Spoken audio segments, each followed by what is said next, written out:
Bismillahirrahmanirrahim. Assalamualaikum warahmatullahi wabarakatuh. Waalaikumsalam warahmatullahi wabarakatuh. Iya, ini materi yang baru ya. Yang minggu lalu kita sudah masuk distribusi frekuensi. Sedangkan yang ini penyajian data. Nah, yang distribusi frekuensi minggu lalu itu sudah termasuk cara penyajian data secara tabel. Ya. Cara menyajikan data itu kan banyak ya, Dedek. Bisa tabel, bisa grafik, ya kan, bisa diagram batang, ya, diagram lingkaran, atau ogive, bisa, atau poligon, frekuensi, banyak. Nah, ini penyajian data secara tabel. Nah, ada data berbobot, ada data kelompok. Ini maksudnya data berbobot, datanya tunggal. Ya, kayak yang nilai tinggi badan ya, tinggi badan mahasiswa semester 3 kelas semester A gitu ya. Universitas Potensi Utama misalnya gitu. Datanya secara tunggal, nama orang, tinggi badan, nama orang, tinggi badan. Sedangkan untuk data kelompok ya seperti yang minggu lalu, yang pakai distribusi frekuensi, dia dikelompok-kelompokkan jadi beberapa kelas. Ya kan? Cara memperoleh banyak kelas itu pakai aturan Stargest. Kalau menghitung rentang atau jangkauan R range, nah itu pakai data terbesar kurangi data paling kecil, data maksimum kurangi data minimum. Nah, untuk grafik diagram, nah di data kelompok itu ada frekuensi kumulatif ya. Masih ingat, Adik, minggu lalu? Ada frekuensi relatif. Frekuensi kumulatif ada dua. Frekuensi relatif ada dua. Frekuensi relatif lebih dari, ya. Kumulatif atau relatif? Kumulatif ya. Kalau relatif cuma satu aja. Itu cuma dijumlahkan, dikurangkan. Kalau kumulatif atau ya, yang dua, lebih dari dan kurang dari. Minggu lalu. Nah, itu. Frekuensi kumulatif kurang dari dan frekuensi kumulatif lebih dari. Itu termasuk data kelompok. Sama yang pakai aturan Stargest yang seperti itu. Sedangkan untuk grafik diagram, ini ada 4, piktogram atau diagram gambar, diagram batang, diagram garis, diagram lingkaran. Yang Ibu bilang tadi ya, diagram lingkaran. Ini ada di Excel ya, mungkin ada pernah coba buat data 2 kolom saja, atau nanti ada soal buat tabelnya, ya, pakai distribusi frekuensi, kemudian buat diagram gambar, bisa pakai diagram batang, ada yang diagram garis, ada yang diagram lingkaran.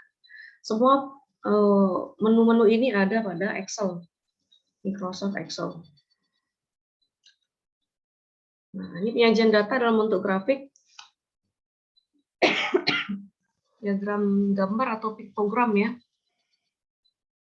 Nah, ini dibaca saja. Contohnya seperti ini. Nah, pertumbuhan kendaraan bermotor roda 4 di suatu negara selama 4 tahun terakhir, dari tahun 2009 sampai 2012. 2009, satu gambar ini, nah, dia di piktogram itu dilambangkan dengan gambar, yang dinotasikan dengan gambar. Satu gambar mobil sama orangnya ini mewakili 500.000 unit.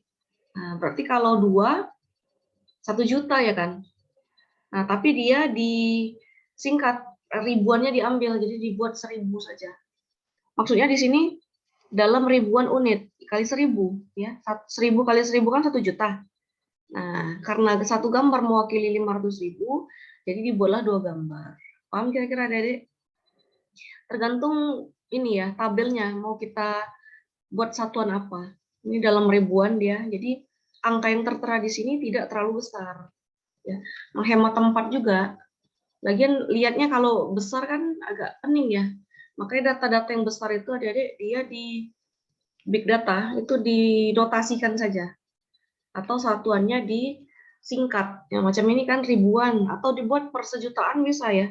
Produksi dalam kurung per 1 juta unit. Nah, dibuat di sini 1. Di sini 1,25. Di sini 1,35, di sini 1,5. Bisa, boleh saja. Ya, terserah kita. Mana yang lebih efisien. Nah, di sini setengah dibuat ya, Adik.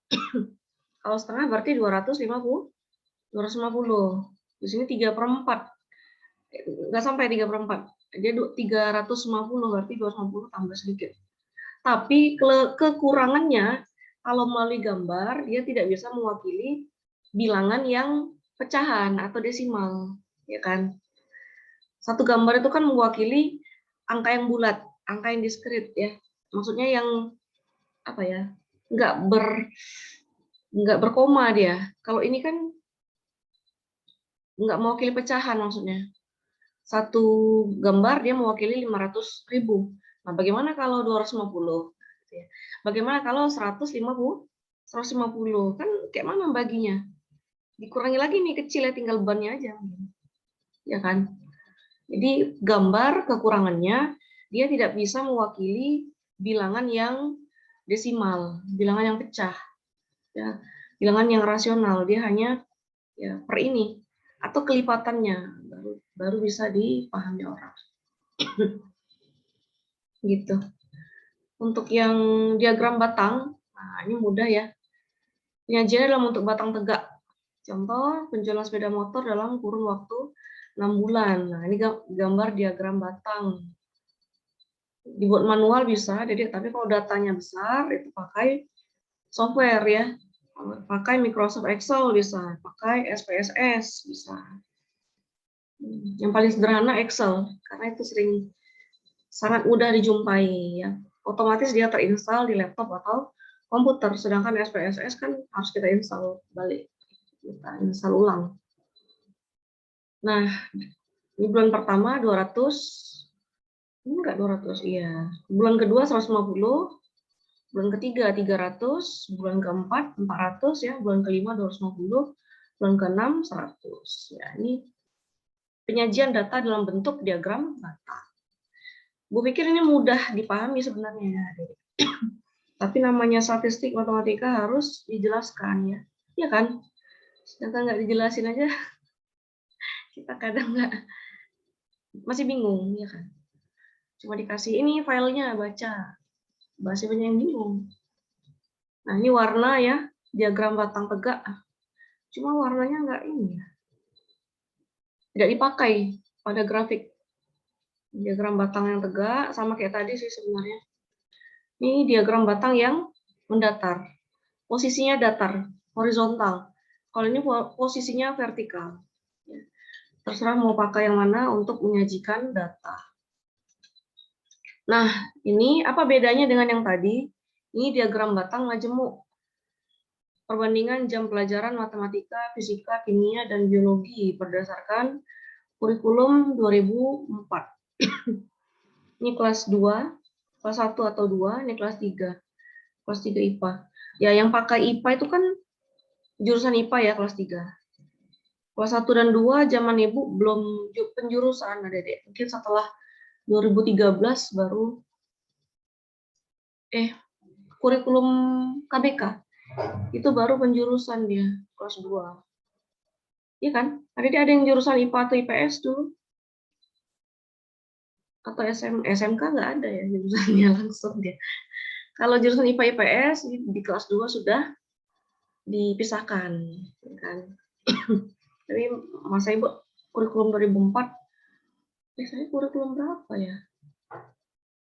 Enggak, Ibu aja tamat 2004 SMA-nya. Kurikulum sebelumnya apa ini? Kurikulum apa lupa saya. Nah, ini penjurusan itu di kelas 3 ya.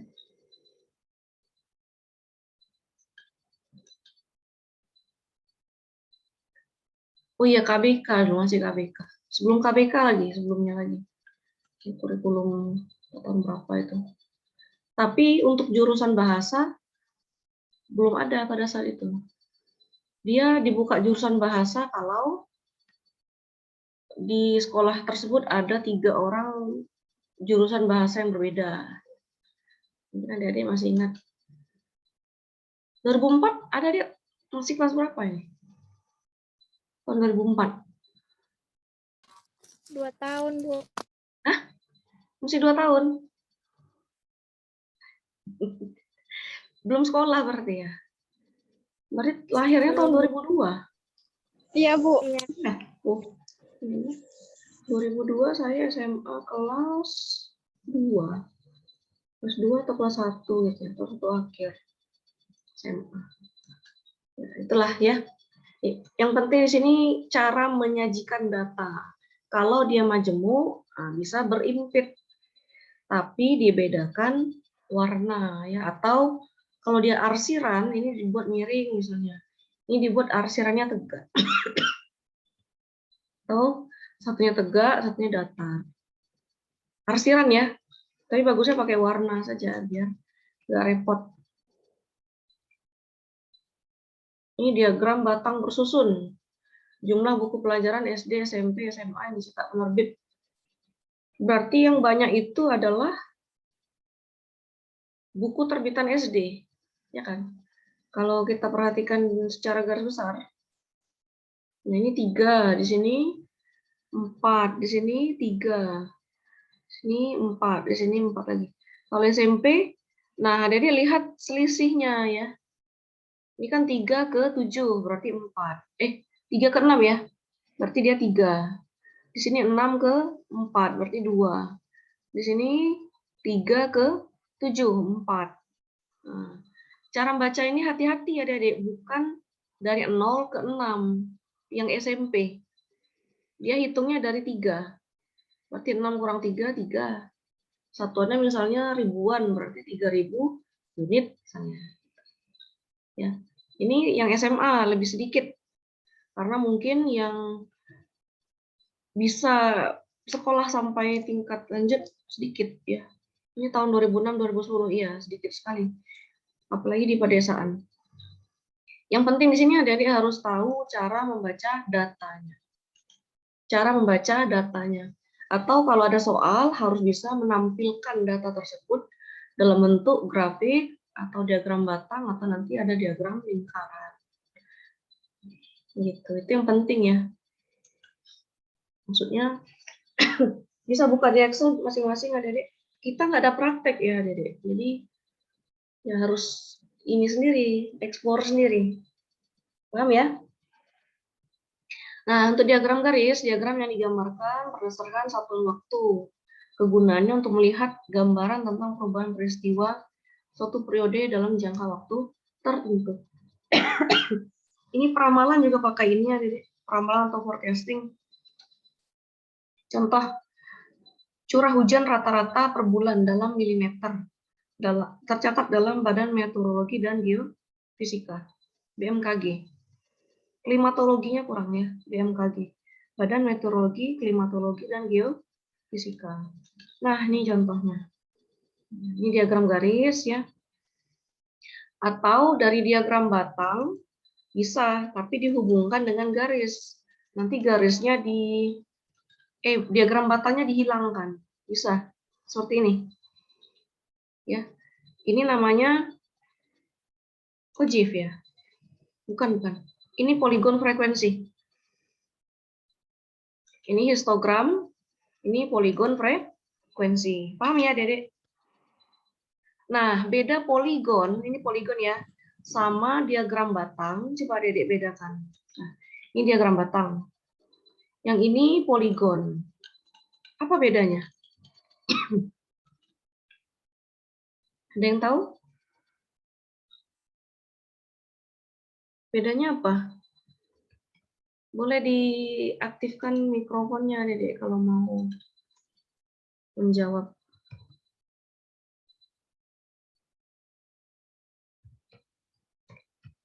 Nah, kan ada yang tahu beda diagram batang dengan poligon. Itu kan beda ya kan? Nah, ini poligon. Bedanya, kalau tidak ada kita lanjut aja. Poligon dia diagramnya nih dempet. Ya kan? Berimpit dia. Jadi yang dipakai adalah batas bawah dan batas atas kelas. Nah, ini kan batas bawah. Ini limitnya 50 sampai 59. Berarti batas bawahnya 49,5, batas atasnya 59,5. Yang dipakai itu batas bawah dan batas atas. Sedangkan untuk diagram batang itu langsung objeknya per frekuensinya. Nah, ini objeknya kan. Objeknya segini. Banyak televisi ya, tahun 2010 banyak televisi 10.000. 2009. Nah, ini kan terpisah-pisah ya kan. Objeknya sendiri, tahunnya sendiri, banyak unitnya sendiri, tahunnya sendiri, banyak unit sendiri. Nah, kalau dia poligon, diimpitkan pakai batas bawah dan batas atas. Tadi Adik yang bagi, kok sama Bu? Iya, tapi dia berbeda. Ini di dempet ya. Karena yang dipakai adalah batas bawah dan batas atas kelas atau tepi kelasnya. Gitu. Terus itu sedikit mengenai perbedaannya tadi yang saya mau sampaikan, Adik-adik. Ini dari tabel, dari diagram garis curah hujan ya, bisa dijawab pertanyaan ini. Sebutkan bulan yang paling basah dan bulan yang paling kering. Yang paling banyak curah hujannya berarti bulan 12. Yang paling kering bulan Juli, kan gitu. Ya kan? Berapa milimeter kah curah hujan rata-rata pada bulan Maret? Bulan Maret bulan ketiga, 100 milimeter. Nah, gitu cara bacanya. Bulan-bulan dengan curah hujan lebih dari 150 milimeter. 150 kan di sini. Nah, berarti yang lebih dari situ bulan Februari, bulan Januari, Februari, dan November, Desember.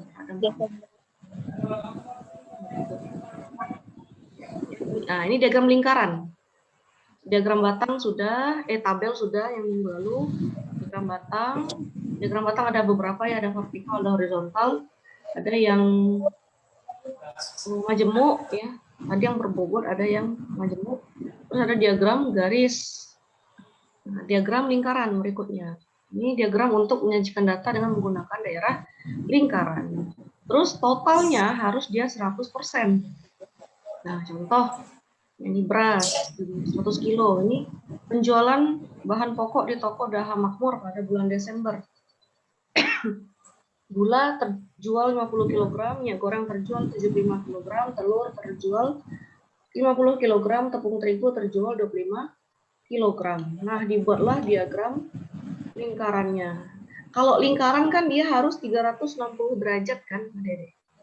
Jadi untuk menentukan derajatnya itu pakai busur atau langsung nanti di Excel bisa ya. Ditotalkan dulu. Totalnya kan dia 300 kg. Beras, gulanya, goreng, telur, tepung terigu jumlahnya 300 kg.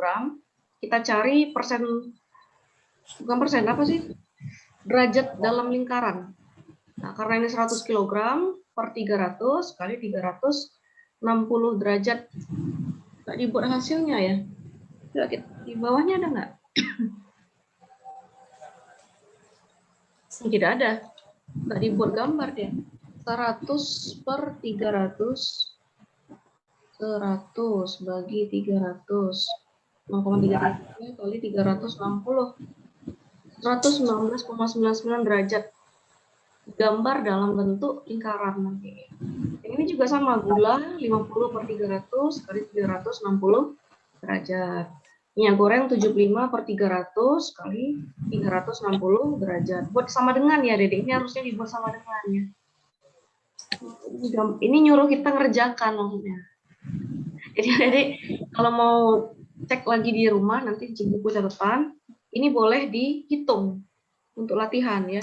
Persentase sama 100 per 300, tapi dia kali 100%. Nanti totalnya harus 100% jumlah semua. Ini total derajat-derajat ini harus 360 derajat. Nggak digambar ya, sayangnya nggak digambar.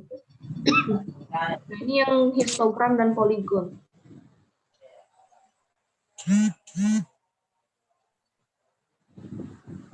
Ini tabel yang pertama tadi. Ini datanya tidak dibuat ya, langsung tabel saja. Data mentahnya nggak ada, ini contoh saja. Dan dia mau ditampilkan ke dalam bentuk histogram dan poligon frekuensi. Nah, ini histogram. Histogram yang tadi saya katakan ya. Batas bawah dan batas atas kelasnya dempet. Jadi beda. Oh iya, ini histogram. Kalau diagram batang dia dipisahkan berdasarkan nilai masing-masing, tidak dibuat batasnya. Ini namanya poligon frekuensi yang ada garisnya. Setelah dibuat histogram, ini dihubungkan, dicari titik tengah di sini. Berarti kalau 49,5 dengan 59,5 berapa itu? 49,5 tambah 59,5. 109 bagi 2. 54,5. Jadi di titik ini dia 54,5. Di sini 64,5. Di sini 74,5. Ya kan? Di sini 84,5. Di sini 94,5. Dia ngikut saja itu. 89,5 ditambah 99,5. 189 bagi 2. Ya, 94,5. Nah, ya, titik-titik ini dibagi 2, jumlahkan bagi 2. Itulah yang titik dihubungkan untuk poligonnya. Jadi, paham ya, Dedek? Walaupun histogram ini mirip seperti diagram batang, tapi bukan diagram batang. Ya, karena batas yang dipakai adalah batas bawah dan batas atas kelas atau tepi-tepi kelasnya. Sedangkan untuk poligon, titik-titiknya ini dicari titik tengah antar batas, kemudian dihubungkan. Namanya poligon frekuensi. Nah, ini yang kemarin ya, distribusi frekuensi kumulatif. Ada yang kurang dari, ini lebih dari, sudah minggu lalu. Saya jelasin lagi. Ini suruh menyelesaikan ya berdasarkan tabel yang ini ya. Nah, tabel yang pertama tadi. Frekuensinya 1, 10, 19, 7, dan 3. Berarti nanti di sini ada diisi kumulatifnya. Kalau kurang dari berarti 1, 11, ya kan di sini 11. Kemudian berapa itu? 30, 37, baru 40. Nah, kalau di sini 40, ya kan? Kurangi 1, 49. Kurangi 10, 39, kurangi 19, 20, kurangi 3, 17. Harusnya 0 dia. Ini 40. Kurangi 1, 39 ya. Kurangi 10, 39 kurang 10. 29 kurang 19. 10. Oh, 10 kurang 7. 3. Ya. 3 kurang 3 baru 0. Ya harus 0 sini ya, Dek. Harus 0. Kalau ada yang keliru berarti ada yang salah hitung. Kalau yang atas 1, 11, 30, 37, 40, 40. Kalau yang di sini 40, 39, 29, 10 ya, 7, 3, 0. Ya. Karena yang frekuensi kumulatif lebih dari itu kan tabelnya satu di atas kan. Coba perhatikan tabel yang minggu lalu ada deh. Ada yang di atasnya satu baris lagi. Untuk dia menyatakan kurang dari lebih dari 99,5. Kurang dari 99,5.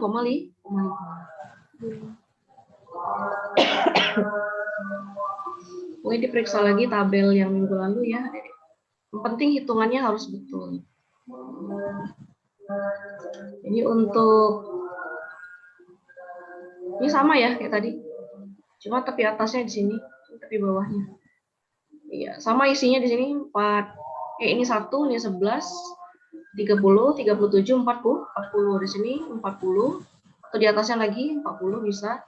Di sini 39, 29, 10, 7, 3 baru 0.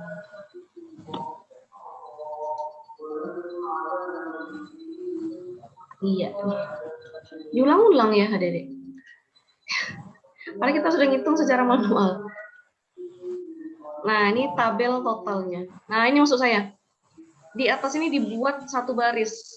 Ini baris yang kosong ini maksudnya. OJIF. Nah, terakhir ini OJIF. OJIF kurva yang diperoleh dari frekuensi kumulatif. Ingat ya, ada frekuensi kumulatif kurang dari, ada frekuensi kumulatif lebih dari. Iya, ada macam-macam kurva OJIF, ada OJIF positif, ada OJIF negatif. Maksudnya OJIF ya. Cara menggambar OJIF pada sumbu horizontal atau sumbu X. Pakai tepi kelas, ini pada sumbu vertikal dibuat frekuensi kumulatif, setiap titik dihubungkan oleh garis lurus. Adik-adik kalau pakai Excel tidak perlu gambar manual, kita tinggal mengklik menu yang kita inginkan ya. Mau buat diagram batang, diagram lingkaran atau diagram histogram atau poligon frekuensi. Kita nggak buat manual. Dia langsung muncul seperti ini. Ini OJIF kurva positif. Tapi kelasnya dia dari 49,5 naik sampai 99,5. Ini OJIF yang kurva negatif. Frekuensi kumulatif lebih dari. Ya kan? Kalau ini frekuensi kumulatif kurang dari. Kalau disatukan dia seperti ini. Bentuknya silang ya. Titik temunya di sini di tengah. Oke, adik-adik ada yang mau ditanyakan silakan di sini langsung karena masih ada waktu kita beberapa menit, atau di e-learning boleh juga. Silakan, ada diaktifkan saja mikrofonnya. Hah? Siapakah yang mau bertanya? Ibu, saya ingin bertanya, Bu. Irma atau siapa? Dinda, Bu. Dinda. Sebentar. Yang tadi, Bu, tabel perhitungan sudut pusat derajat sama presentasi itu, Bu. Dinda masih belum ngerti yang perhitungannya itu, Bu, Slide derajatnya. keberapa? Yang derajat sama presentasi itu, Bu. Yang diagram lingkaran ya? Iya. Diagram lingkaran. Nah, kurang ngerti. Nah ini ya. Ini kan beras 100 kilo, gula 50 kilo, minyak goreng 75 kilo, telur 50 kilo, tepung terigu 25 kilogram. Nah, ini kayak kita mencari frekuensi relatif, adik-adik. Persentasenya ini frekuensi relatif. 100 per 300 kali 100% sama dengan 33,33% gitu loh. Ini 50 per 300, 0,6 ya. Kali 100%, 60 per 60%. Kalau yang 75 per 300 itu seperempat, berarti 25 per 25%. Telur nanti 50 per 300 juga 60%. Itu enggak 60? 60 atau 6? Saya ragu sendiri. 50 per 300, 0,16 kali 100. 16,67%. Ini 16,67, 16,67. Pantesan kok lebih dari 100% ya.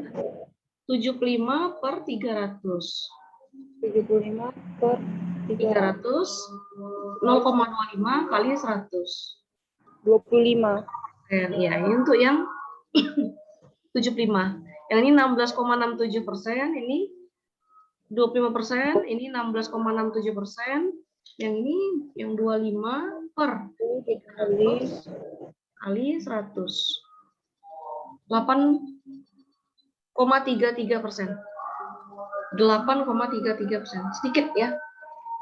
Kalau yang 100 per 300, 0,33 kali 100. 33,33%. Dia ada yang 67, ada yang 33, Dede. Karena kan itu sepertiga dengan 2/3. Ya kan? Dia bilangannya berulang, tapi itu bilangan rasional. Ya, itu dalam bentuk persentase. Kayak kita mencari frekuensi relatif kalau untuk yang persentase. Kalau yang sudut pusat, sama 100 per 300, 50 per 300, 75 per 300, 50 per 300, 25 per 300, tapi dia kali 360 derajat. Ya. Nah, coba kita lihat 100 per 300 kali 360. 119,99 derajat.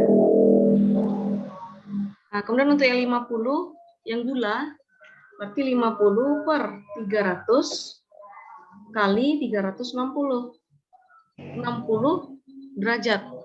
Yang derajat. yang nggak dipakai, nggak usah. Ambil aja yang 60. Ya, karena itu sudah per 1 jutaan lebih ya. Per 1 miliar. Nggak usah. Kalau yang 75, berarti 75 per 300 kali 360. Berapa itu tadi? 75 per 300 kali 100. 25 derajat. Ya kan? Ini sama kayak tadi. 50 per 300 kali 360. 60 derajat lagi ya. Kalau yang 25 berarti 25 per 360 kali 360. 30 derajat. Oh iya, 25 per 300 kali 360. 30 derajat. Jumlah totalnya harus 360 derajat. Yang ini jumlah totalnya harus 100%. Ini mudah ya, karena ini sudah kita pelajari minggu lalu, frekuensi relatif. Tapi kalau ini kan baru ya, Dede. Kenapa? Karena yang digambar pada diagram lingkaran itu besar derajatnya. Ya, sayangnya nggak ada contoh enggak. Ada contoh. Oke, yang lain? Ada lagi?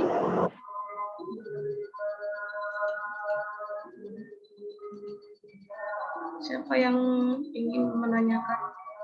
Ini menarik ya, Dede. Jarang dibuat, tapi ini penting sekali, Oji. Tadi siapa nanya?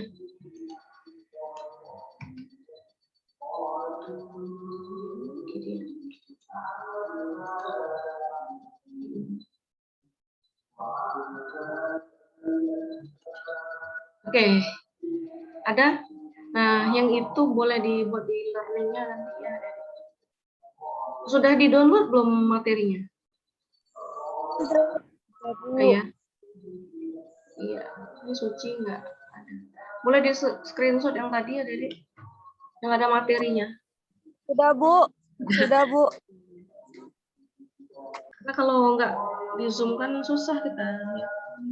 Oke, kita lanjut di materi e-learning saja, Dede. Jika ada pertanyaan lagi, saya tutup. Wassalamualaikum warahmatullahi wabarakatuh. Waalaikumsalam.